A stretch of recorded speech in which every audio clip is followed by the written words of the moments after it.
Bismillahirrahmanirrahim.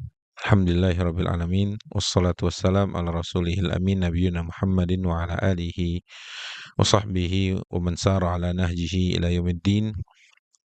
Subhanaka la ilma lana illa ma 'allamtana innaka antal alimul hakim.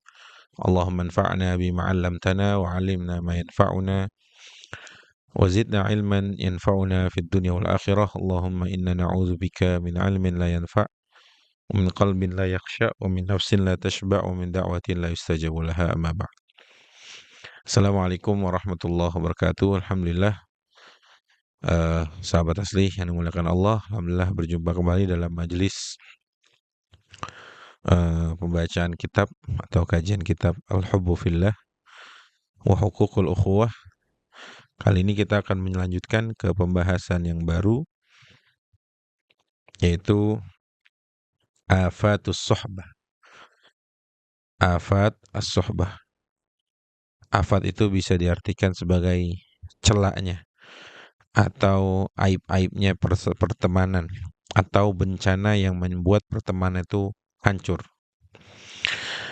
Baik, bismillahirrahmanirrahim. Qala al-mu'allif rahimahullahu ta'ala wa qad naqalna ma dzukira fi fadlil mahabbati fillahi azza wa jalla wal ukhuwati fi nara min tamamin nasihati an nuhadzira kadzalika min afatis suhbah.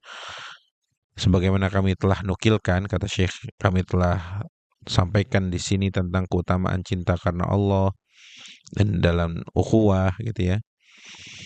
Maka menjadi penting, kata beliau, kita juga sertakan di kitab ini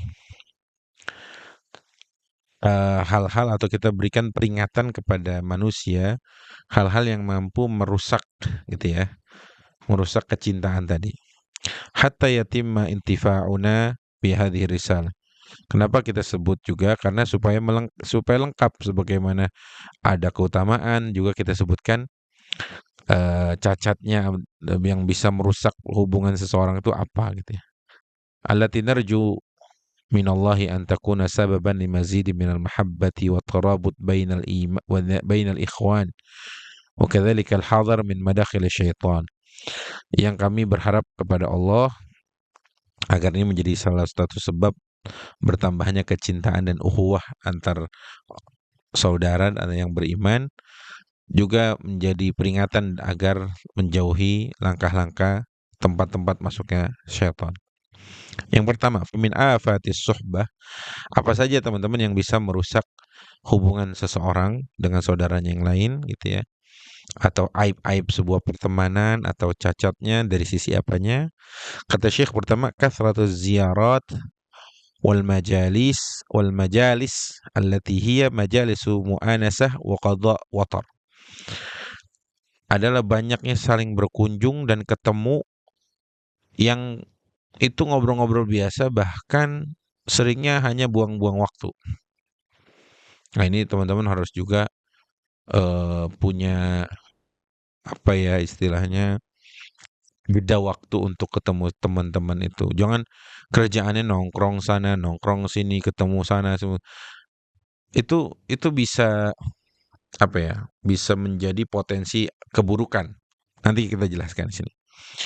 Aktsar minaha majalis dzikri wa tadzkir wa ta'awun 'alal birri wa taqwa. Jangan sampai majelis nongkrong-nongkrong itu lebih banyak porsinya daripada majelis zikir, majelis ngaji, majelis saling mengingatkan atas alal birri wa taqwa gitu ya. Nongkrong boleh, tapi kalau kebanyakan yang mendominasi adalah nongkrong-nongkrong yang enggak ada faedah itu lebih berbahaya. Ya, boleh nongkrong, boleh ketemu teman, boleh saling ziarah, saling kunjung juga boleh. Ketemu di sebuah komunitas, main sepeda atau main padel atau apa, main futsal boleh, sangat boleh. Tapi kalau keseringan itu mulu, ngajinya jarang, datang ke majelis zikir jarang, seringnya nonton konser, seringnya ketemu di sini di kafe, waduh itu bahaya teman-teman. Ya, fayakunu fi hadhil majalis dhiya'ul awqat wa dhihabil muru'at. Kata Syekh, majelis-majelis yang begitu tuh, selain majelis zikir, majelis ilmu itu, kebanyakannya adalah buang-buang waktu dan menghilangkan wibawa. Waduh. Ya, teman-teman, Kita sebagai orang beriman juga mesti hati-hati ya. Kita boleh ketemu teman, kita boleh nongkrong, tapi jangan sampai porsi itu lebih banyak daripada porsi kita belajar atau kita ngaji atau mencari nafkah yang bermanfaat lah gitu ya. Atau bahkan sama keluarga kita gitu. Waqad yajurru fudulul kalam ila ma yaghdhibul malikil alam. Karena fudulul kalam, berbicara yang berlebihan, omongan yang apaan aja diomongin itu kata kata Syekh bisa mendatangkan kemarahan Allah Azza wa Jalla. Nabi bersabda, "Ma min qaumin yaqumuna min majlisin la yadhkurunallaha fih illa qamu ala mithli jifati himar wa kana alaihim hasratan yaumil qiyamah." Tidaklah sekelompok orang bangun dari tempat majelisnya itu tanpa ada zikir sama sekali mengingat Allah, melainkan mereka nanti bangunnya itu seperti bangkainya himar, keledai di hari kiamat. Dan itu menjadi sebuah kehinaan dan penyesalan. Nauzubillah. Makanya teman-teman, kalaupun kita nongkrong, tutup dengan kafaratul majlis, mungkin nggak apa-apa. Gitu ya. Mungkin kan di nongkrong kita juga, oke, sisipkan ada pembahasan tentang umat, pembahasan tentang ilmu, pembahasan tentang agama, gitu, iman. Sisipkan itu. Makanya istilahnya ada istilah ngopi, ngobrol perkara iman. Karena sepenting itu majelis itu. Sisipkan nilai-nilai itu. Jangan omongan dunia terus gitu. Ya. Bahkan nanti seketika kita hendak bubar gitu ya, kita akhiri dengan kafaratul majelis gitu ya. Apa artinya kafaroh? Kafaroh itu sebagai penggugur dosa-dosa majelis tadi itu. Ya teman-teman ya. Teman-teman insyaallah hafal doanya. Subhanakallahumma wa bihamdika asyhadu an la ilaha illa anta astaghfiruka wa atubu ilaik. Itu baca setelah kita ngobrol, nongkrong dan lain sebagainya. Baik. Qala al-Imam Ibnul Qayyim rahimahullah, Imam Ibnu Qayyim Al-Jauziyah rahimahullah mengatakan, al-ijtima' bil ikhwan qisman. Kumpul sama saudara itu ada dua bagian, ada dua macam. Ahaduhuma ijtima'un ala mu'anasati tab' wa syughlil waqt. Fahadha madarratuhu arjah min manfaati. Pertama, kumpul-kumpul karena ya biasa memuaskan diri aja, ketemu seneng gembira gitu ya, juga ngisi waktu kosong gitu ya. Itu kata Ibnu Qayyim, bahayanya lebih besar daripada atau lebih banyak daripada manfaatnya. Wa qalla ma fihi annahu yufsidul qalb wa yudhi'ul waqt. Paling enggak kumpul-kumpul yang model pertama tadi dia ngerusak hati dan membuang-buang waktu. Kata Ibnu Qayyim ya. Jadi pertemuan dengan saudara itu ada dua.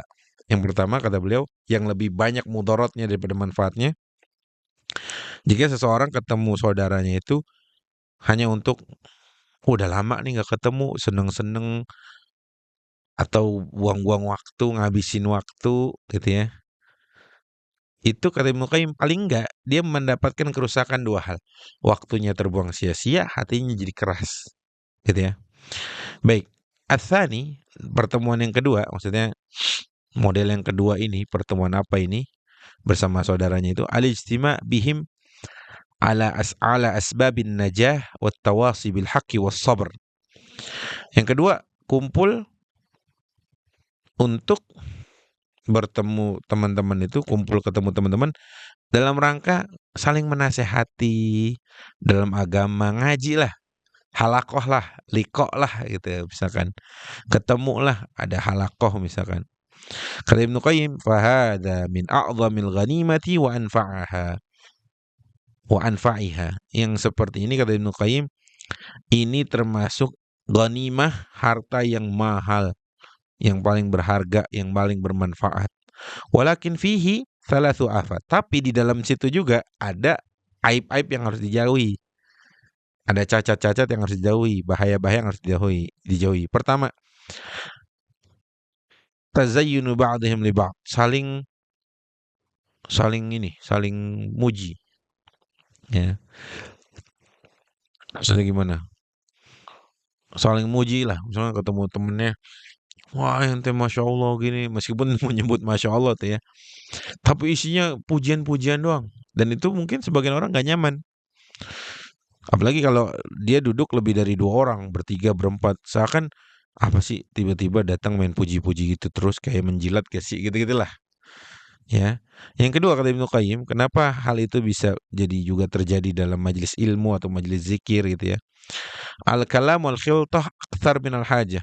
Ngomong lebih dari yang dibutuhin. Datang nih ke kajian, niatnya ngaji, tapi sampai sono malah ketemu temen, bukan malah dengerin ustadznya gitu ya, bukan malah dengerin ilmu, malah denger ngobrol sendiri, asik sendiri.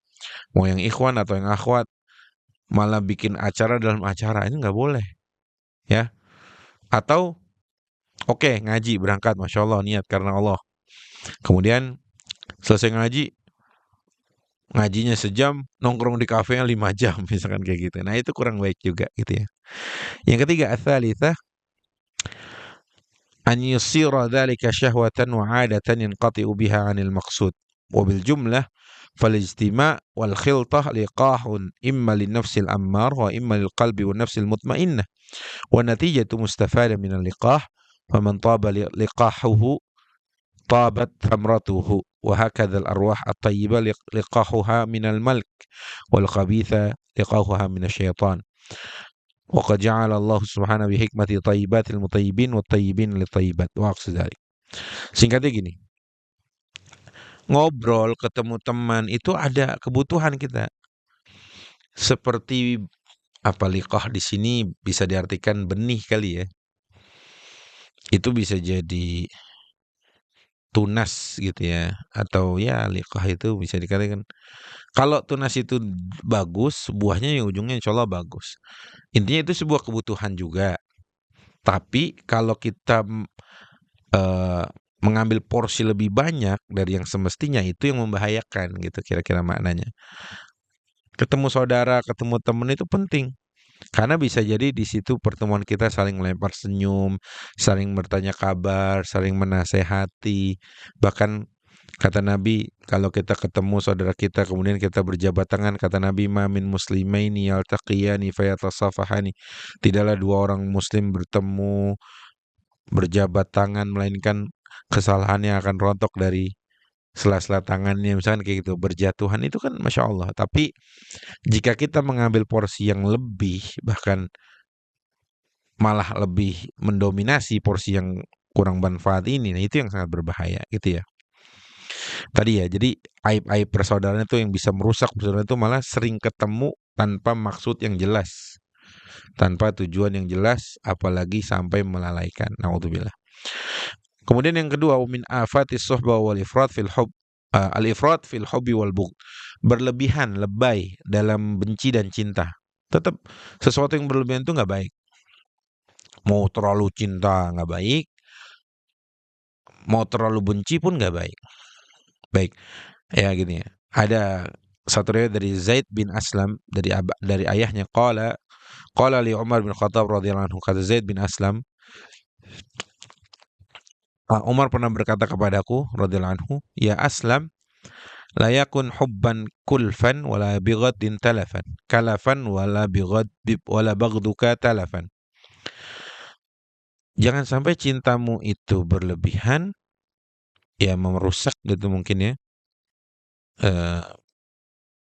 Cintamu itu malah jadi bebanmu dan bencimu jadi kebinasaan untukmu. Qultu wa kaifa dzalik? Gimana itu maksudnya? Qala, maksudnya itu idza ahbabta fala takluf kama yaklufus sabi bi syai'in yuhibbu. Kalau contohnya gini, kalau kamu mencintai sesuatu jangan seperti anak kecil yang berlebihan mencintai yang ia inginkan. Ngerengek untuk mendapatkannya gitu. Maksudnya jangan sampai segitunya kata Umar. Wa idza abghadta, kalaupun kamu marah, fala tabghid bag fala tabghid baghdan tuhibbu an yatlafa sahibuka wa yuhlik. Kalau kamu marah, jangan sampai kalau kamu benci atau marah, jangan sampai benci itu atau marah itu sampai ingin saudaramu tuh binasa. Jangan kayak gitu. Artinya biasa sajalah. Ya, biasa saja dalam mencinta sebagaimana biasa juga dalam membenci. Wa an Ali ibn Abi Talib radhiyallahu anhu qala ahbib habibaka haunan ma asa an yakuna baghidaka yawman ma wa abghid baghidaka haunan ma asa an yakuna habibaka yauman ma. Ini Masya Allah, ini sudah saya hafal bait ini sejak lama ini. Kata Ali radhiyallahu anhu, cintailah kekasihmu sekedarnya saja. Karena bisa jadi di suatu hari dia akan menjadi musuhmu. Dan musuhilah musuhmu sekedarnya saja. Karena bisa jadi di suatu hari dia akan menjadi kekasihmu. Masya Allah. Gitu ya. Jadi ya pertengahan lah teman-teman ya. Tetap dia manusia yang hatinya bisa berbolak-balik itu. Dia manusia yang kadang marah, nanti kadang benci, kadang menyenangkan, kadang menyebalkan, kadang membuat kita ridha, kadang membuat kita marah gitu ya. Jadi ya biasa saja lah. Ya. Ini kalimat ini bagus sekali nih. Ahbib habibaka haunan ma asa ayyakuna baghidaka yauman ma. Wa abghid baghidaka haunan ma asa an yakuna habibaka yauman ma. Masya Allah. Wa qala Abul Aswad Ad-Du'ali, Al-Imam Abu Aswad Ad-Du'ali, orang yang menuliskan ilmu nahwu ya, ilmu gramatikal bahasa Arab, pernah mengatakan, wa ahbib idza ahbabta hubban muqaraba fa innaka la tadri mata an tanazi'u wa abghid idza abghadta ghaira mubayinin fa innaka la tadri mata an taraji'u. Kalau kamu harus mencinta, cintailah yang jangan sampai berlebihan intinya gitu. Karena kamu nggak tahu kapan cinta itu akan dicabut darimu sehingga akhirnya bisa bermusuhan. Dan musuhilah musuhmu sekedarnya saja gitu ya. Jangan sampai yang berlebihan karena bisa jadi kamu akan kembali kepada dia. Kira-kira gitu maksudnya ya. Wal maksud al-iqtisadu fil hubbi wal bughd. Maksudnya dari pembahasan ini adalah sekedarnya saja, sewajarnya saja dalam mencintai dan membenci. Fa innal israfa fil hubbi da'in ila taqsir. Karena berlebihan dalam mencintai itu akan menyeret seseorang itu untuk taksir. Wa kadzalikal bughd fa'asa an yasira al-habibu baghidan wal baghid. Ya biasa saja. Nanti malah ujung-ujungnya bisa jadi musuh gitu ya. Suatu hari malah jadi musuhnya jadi teman, kan begitu. Ya, makanya biasa saja. Sewajarnya dan ya sesederhana mungkin lah ya. Jangan lebay ya. Fala takun musrifan fil hubbi fatandam wala fil bughdi fata'assaf. Jangan kamu berlebihan dalam mencintai sehingga kamu di kemudian hari menyesal. Sebagaimana kamu juga jangan berlebihan dalam memuji. Kamu nanti akan nyesel. Fata'assaf tuh merasa kasihan, bisa juga li'anal qalb yataqallab fayandam aw yastahi. Karena hati itu tadi yang seperti saya bilang, dia punya kemampuan untuk berbolak-balik, nanti begini, nanti begitu. Besoknya akan begini, besoknya berubah lagi gitu ya. Maka biasa saja. Iqtisad fil hub, sewajarnya saja gitu ya. Qala ba'dul hukama wala takun fil ikha'i mukthira thumma takunu fihi mudbira faya'rifu sarafaka fil ikthar bijafaika fil idbar.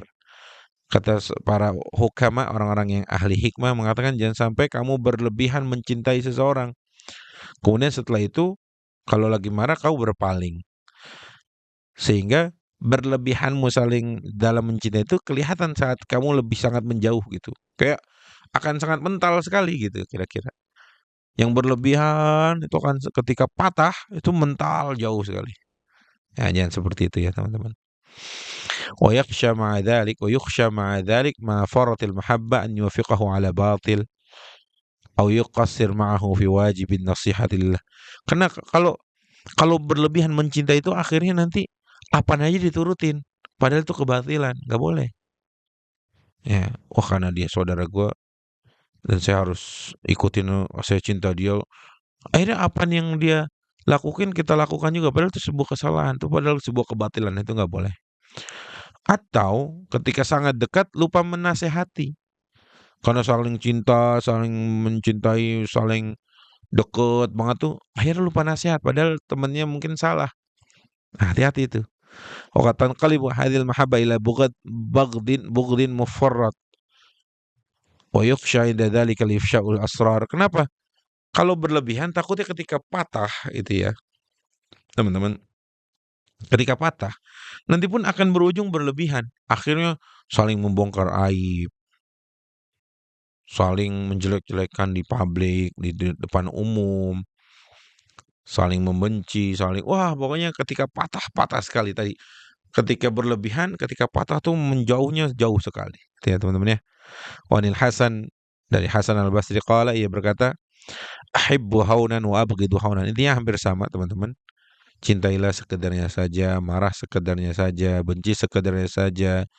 Kenapa? Karena ada suatu fi hubbi aqwamin fahalaku, afrata aqwam fi bagli aqwamin. Karena ada jenis orang yang kalau mencintai berlebihan, dia jadi binasa. Sebagaimana ada jenis orang yang ketika dia membenci berlebihan, dia jadi binasa juga. Jadi ya pertengahan sajalah teman-teman ya. Makanya tetap dia adalah manusia, teman yang kita cintai itu, saudara yang kita cintai itu, dia adalah manusia yang punya hati. Yang hati itu punya sifat berbolak-balik, kadang begini, kadang begini. Enggak sifatnya enggak tenang begitu terus, enggak mungkin. Karena hati manusia itu berbolak-balik. Jadi ya sekedarnya saja dalam mencintai. Mungkin itu teman-teman, semoga yang sedikit ini bermanfaat. Aku qouli hadza. Insyaallah kita lanjutkan di pertemuan yang akan datang. Wa astagfirullah li wa lakum. Assalamualaikum warahmatullahi wabarakatuh.